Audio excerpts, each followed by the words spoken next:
Olá, bom dia, boa tarde, boa noite para quem for ver esse vídeo posteriormente. Eu sou o Shaul e vamos falar de um dos maiores sítios arqueológicos megalíticos, da pré-história, que está próximo à aldeia remota chamada Hyder Benekal, no sul da Índia. E ela se encontra no topo de uma colina perto de uma aldeia remota chamada Hyder Benekal. Aqui está a fonte, que é fenomenalplace.com.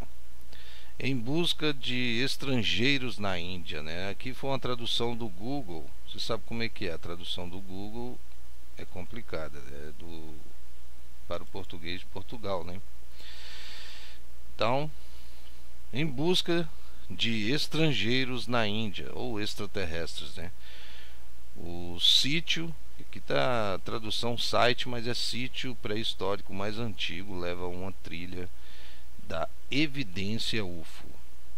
Um dos maiores sítios megalíticos pré-históricos na Índia está no topo de uma colina perto de uma aldeia remota chamada Hyder Benekal, no sul da Índia.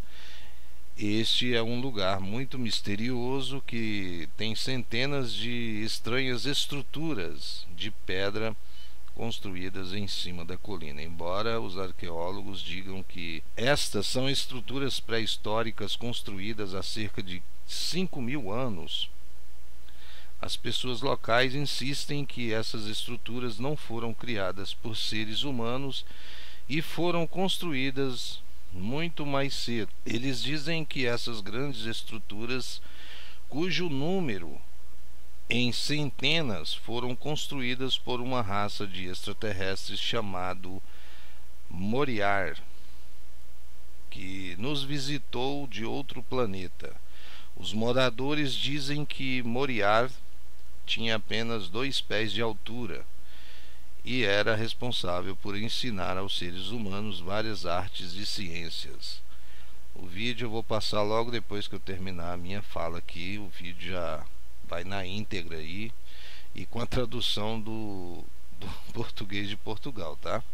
Do inglês para o português de Portugal.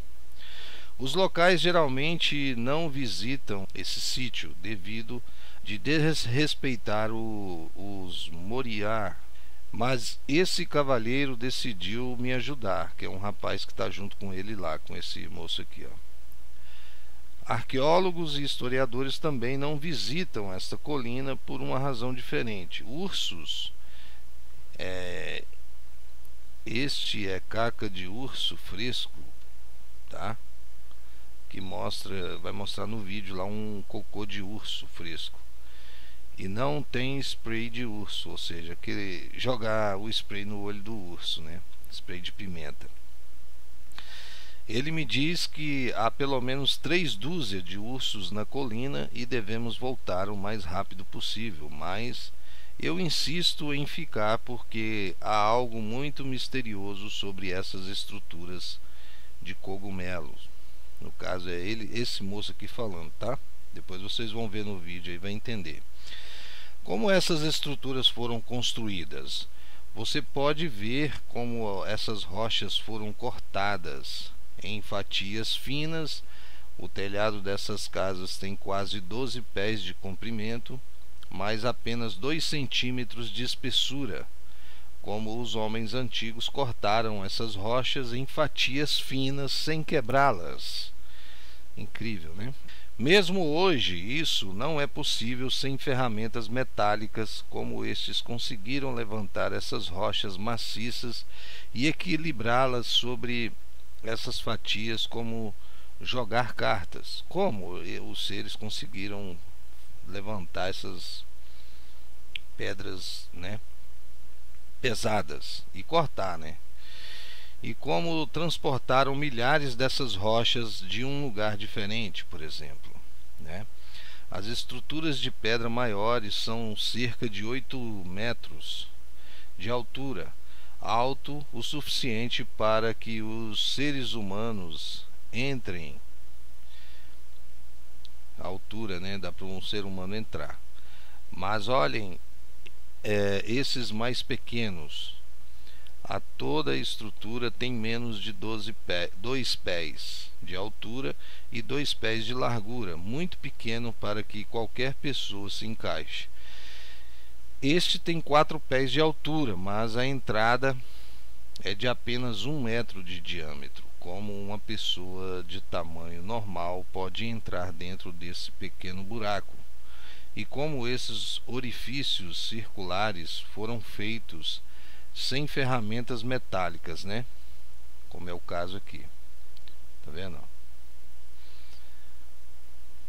Arqueólogos afirmam que essas estruturas não são casas, mas lápides.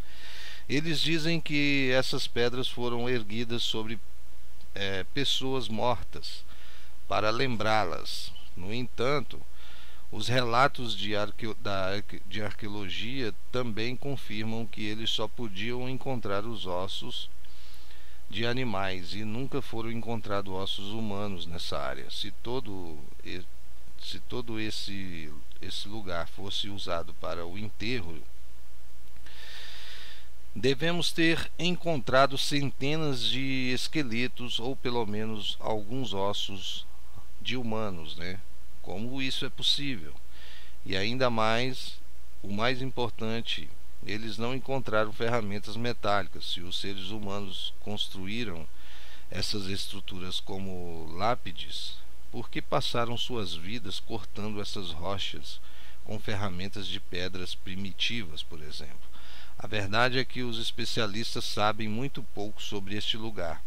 Eles nem sabem o nome original deste lugar, mas os moradores locais chamam este local de Moriar Tati. A palavra Moriar refere-se à raça de extraterrestres, e a palavra Tati significa um pires ou uma placa em Canadá, né? Canadá com 2 N, que é a língua do estado.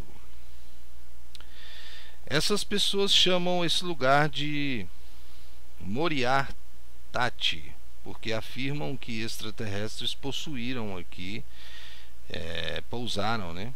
Na verdade, aqui em um disco voador. Isso é incrível, porque no meu vídeo anterior mostrei-lhe as pinturas rupestres que descrevem claramente o disco voador e astronautas em um lugar chamado Onakikindi.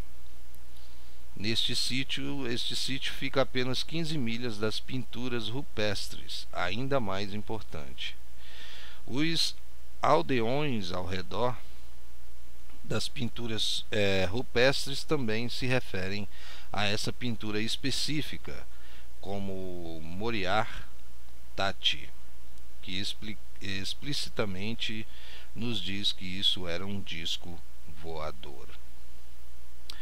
Quem são esses Moriar? Os moradores dizem que os Moriar eram muito menores que os humanos, pareciam reptilianos e preferiam viver no subsolo, explorando profundamente nas aldeias remotas. Percebi que Moriar é simplesmente outro nome para Nagas, os deuses da serpente popular da Índia. Os templos da aldeia confirmam que Moriar e Naga são os mesmos. Os Nagas também são mostrados como figuras menores, vivendo no subsolo com características reptilianas em vários templos, confirmando que Moriais são de fato Nagas. Tem a figura aqui, ó. Agora, eu já havia mostrado a pintura na caverna e tal, né, em Onakikindi, mas não mostrei o que está dentro da caverna, né? A outra pintura importante, a cobra encapuzada, que é um símbolo de Naga, ou Naja, né? Naja. No caso aqui é com G, então é Naga. Esta é uma pintura muito grande com uma cobra encapuzada que sai da caverna. O corpo da cobra atravessa todo o caminho até a caverna por muitos pés, simbolizando o naga subterrâneo. É possível que esses nagas sejam de fato extraterrestres que aterrissaram aqui em um disco voador. O que teria acontecido quando esses extraterrestres avançados entraram em contato com os seres humanos primitivos? Se Moriarty é o primeiro lugar deste contato, porque essas grandes estruturas foram construídas, o que poderia ter sido o propósito de construir cerca de 400 casas de pedra no topo da colina? Enquanto os arqueólogos não têm respostas para essas questões, os moradores dizem que essas estruturas foram construídas como um campo de treinamento para ensinar os seres humanos a cortar e equilibrar as rochas, como evidencia eles apontam para essa enorme rocha equilibrada em cima de uma inclinação escorregadia, como essa aqui, ó. Os moradores locais afirmam que os extraterrestres cortaram esta rodada, né? Essa roda pela metade, assim como cortar a manteiga. Se assumirmos que os seres humanos de alguma forma cortaram essas rochas menores e as equilibraram com ferramentas primitivas, como explicamos essa rocha que pesa 20 toneladas de pé em uma inclinação escorregadia? Os arqueólogos reconhecem que essa pedra é um marco importante em suas placas e a chamam de Stone Kettle Drum, porque se você atingir essa rocha parece um sino, mas ela não oferece nenhuma explicação sobre como as pessoas, pré-históricas podiam cortar uma rocha gigante como uma bola de tênis semi-cortada.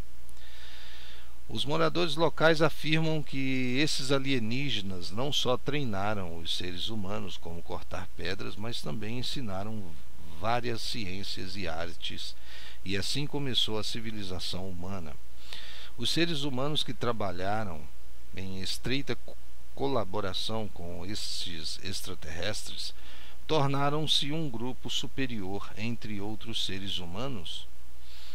Esse grupo armado com tecnologia avançada de corte de pedra criou esses templos extraordinários na Índia? Se isso é verdade, os templos não devem ter esculturas desses discos voadores? O templo Lepakshi, um monumento brilhante que detém o maior touro monolítico do mundo, e outras estruturas gigantes, é um excelente exemplo da tecnologia antiga de corte de rocha. O verdadeiro mistério, no entanto, é a série de círculos gigantes com mais de 3 metros de largura esculpidas no chão, como essas imagens aqui, ó. Todos são circulares, com vários círculos menores dentro da circunferência. Agora compare essas esculturas com a pintura das cavernas encontradas a cerca de 180 milhas de distância. Você pensa honestamente que isso é uma ciência, que eles pareçam os mesmos? Ainda mais interessante, os locais no templo de Lepakshi também chamam essas esculturas como Tat, o que significa prato ou prato. Prato, né? Mesmo que o nome tenha permanecido durante milhares de anos, os moradores não sabem porque estes são chamados de pires, e eles pensam que as pessoas antigas as usavam como pratos para comer. Veja que o guia turístico diz: a ideia de que as pessoas pudessem esculpir as maiores estruturas monolíticas do mundo neste templo mas ainda não tinha placas de metal como do chão. É claro, sem sentido, né? Essas esculturas que desconcentraram especialistas antes representam claramente os discos voadores que pousaram aqui na Terra. Na verdade, podemos ver representações semelhantes desses pires em muitos templos misteriosos, incluindo cavernas de Ellora. Também podemos ver o Moriar ou nagas esculpidos em toda a caverna de Ellora, com as mesmas características, menores do que humanos, traços reptilianos e vivendo no subsolo. É possível que Nagas trabalhou com seres humanos antigos para construir estruturas megalíticas, como as cavernas Ellora.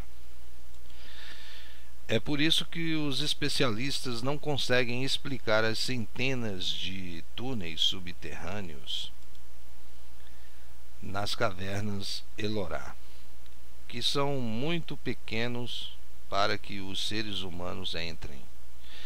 Nos livros de história padrão, lemos que as cavernas de Ellora foram criadas por pessoas primitivas usando ferramentas simples como cinceles e martelo. Em caso afirmativo, porque não vemos a enorme quantidade de rochas retiradas das cavernas de Ellora.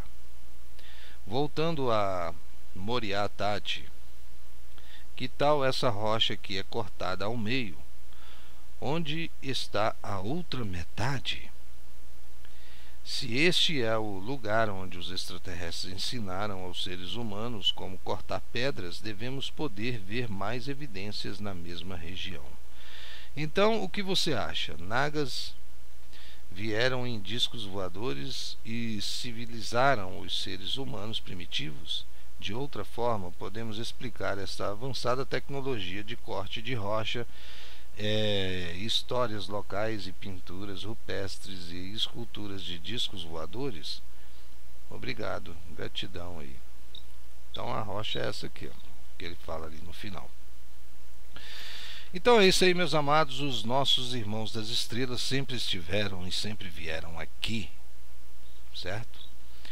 Como vocês podem ver, essas aí são as cabanas que eles fizeram para eles de rocha, e são muitas, ó. E aí veja um vídeo aí, dê a sua opinião. Com certeza eles sempre estiveram por aqui e continuam estando por aqui. E agora vai ser o tempo de eles voltarem, ok, my brother? Dê o seu like, faça suas inscrições e continuem aí para que você veja o vídeo na íntegra. Hey guys, I'm at one of the largest prehistoric megalithic sites in India. This is a hill near a remote village called Hirebinakal in southern India, a very mysterious place which has hundreds of strange stone structures built on top of the hill. Even though archaeologists say these are prehistoric structures built around 5,000 years ago, local people insist that these structures were not created by human beings and were built much earlier in time.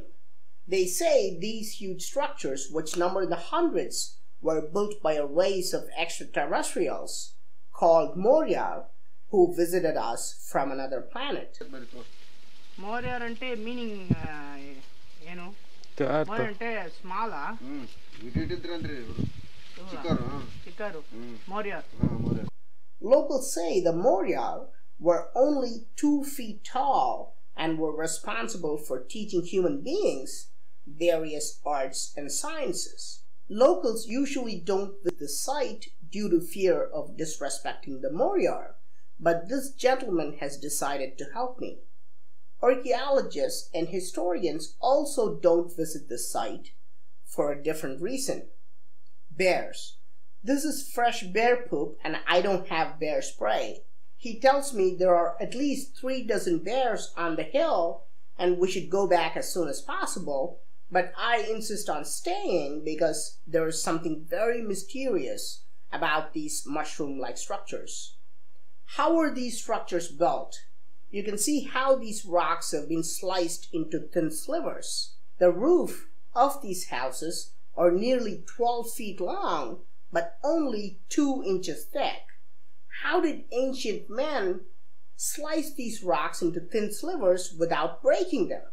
Even today, this is not possible without metal tools.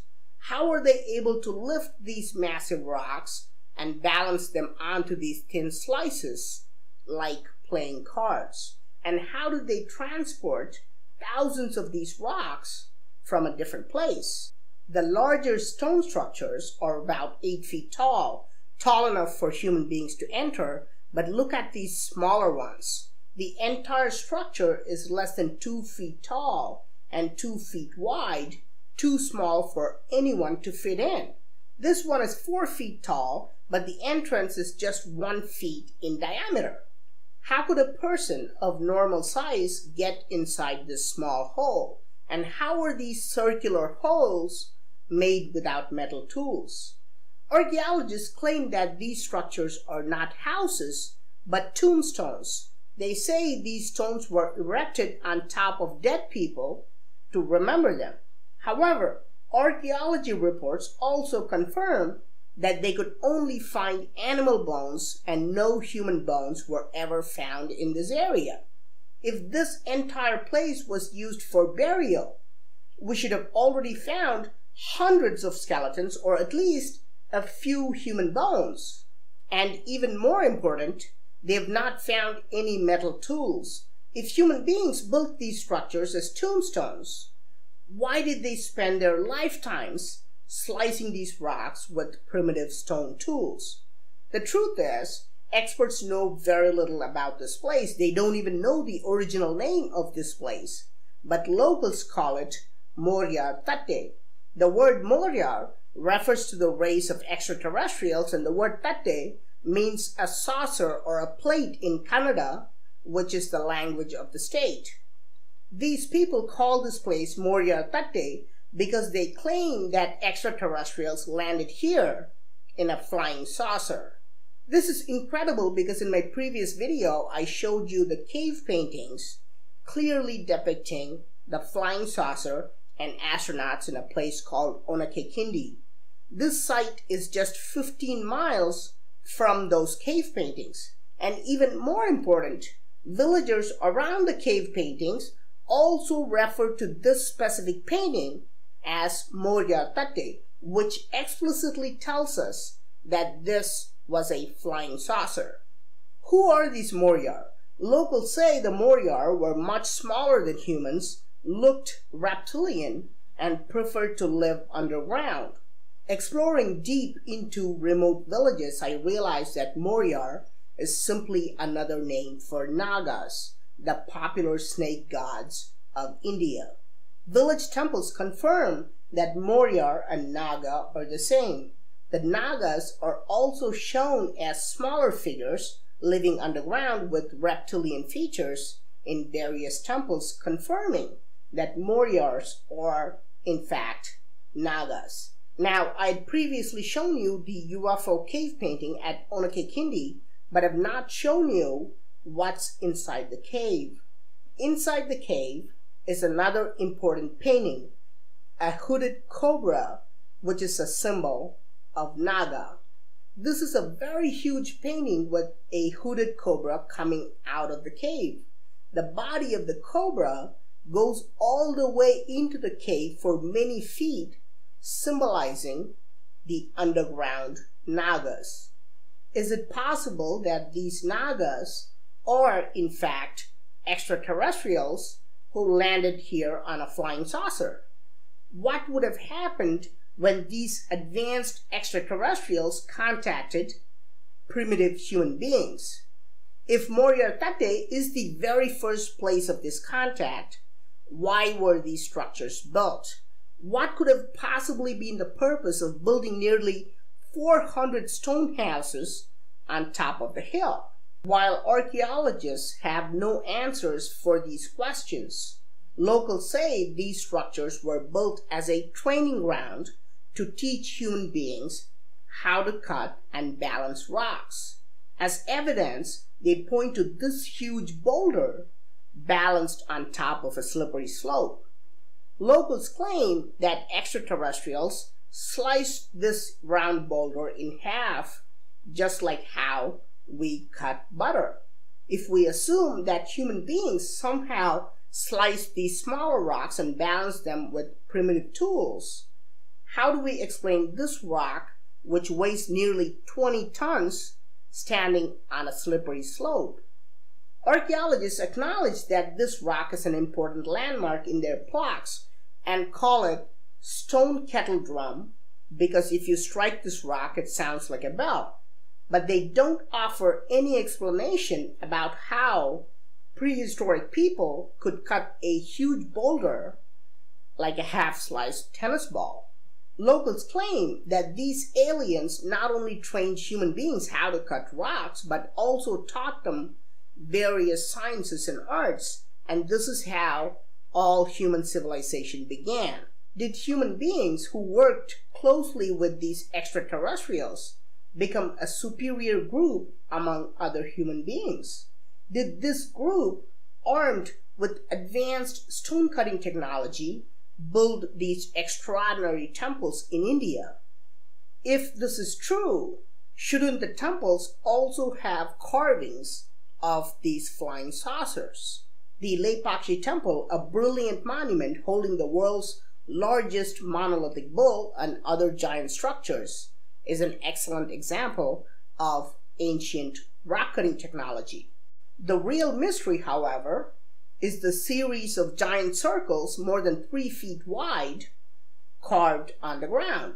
They are all circular with several smaller circles inside the circumference. Now compare these carvings with the cave painting found nearly 180 miles away. Do you honestly think this is a coincidence that they look the same?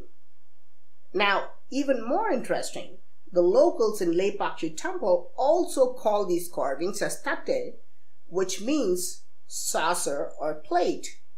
Even though the name has stuck for thousands of years, locals don't know why they are called saucers, and they think ancient people were using them as eating plates. Watch what the tour guide says. It's a meals plate.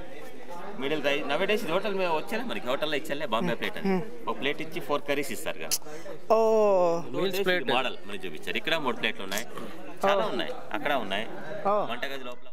The idea that people could carve the world's largest monolithic structures in this temple but still did not have metal plates and ate from the floor is of course nonsense. These carvings, which have baffled experts before, clearly represent the flying saucers that landed on Earth. In fact, we can see similar representations of these saucers in many mysterious temples, including Ellora Caves. We can also see the Moryar or Nagas carved all over Ellora Caves with the same features. Smaller than humans, reptilian traits, and living underground.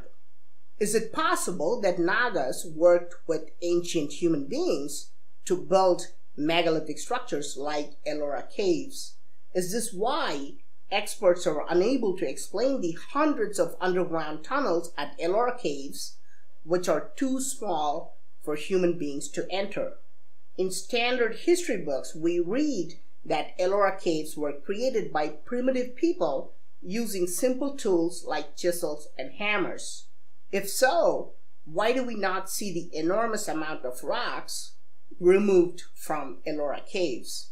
Going back to Moryar Tate, what about this rock that is sliced in half? Where is the other half? If this is the place where extraterrestrials taught human beings how to cut rocks, we must be able to see more evidence in the same region. In my next video, I will explore the mountains nearby and prove to you that ancient Indian temples were not created using chisels and hammers. So what do you think? Did Nagas come in flying saucers and civilize the primitive human beings? How else can we explain this advanced rock cutting technology, local stories, and the cave paintings and carvings of flying saucers? Please let me know your thoughts in the comment section. I'm Praveen Mohan. Thanks a lot for watching. Don't forget to subscribe. I'll talk to you soon. Bye.